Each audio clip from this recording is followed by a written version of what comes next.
adlaw mga ka-idol.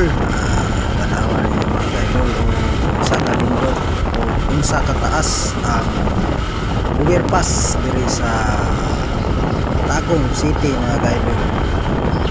Okay na mga ka-idol, no? Ini siya pinakataas na overpass diri sa Davao del Norte mga ka-idol. Tanawan ninyo mga ka-idol. Indot kayo mga talanawan diri mga ka-idol, no?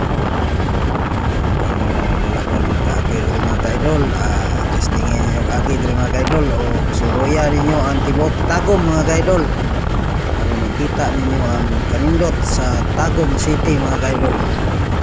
Tanawan nyo mga ka-idol, ang pinakataas na overpass mga ka-idol sa Davao del Norte mga ka-idol. Hindi pagi kayo view ang sa ubos mga ka-idol, no?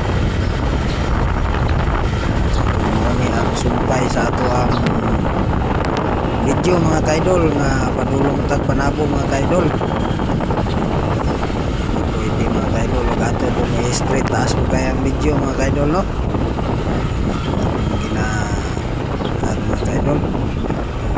ka-idol mao na ni mga ka-idol, no? Tumoy sa itawag nila overpass diri sa Tagum City, Davao del Norte mga ka-idol. Mga ka-idol, taas gid siya mga ka-idol.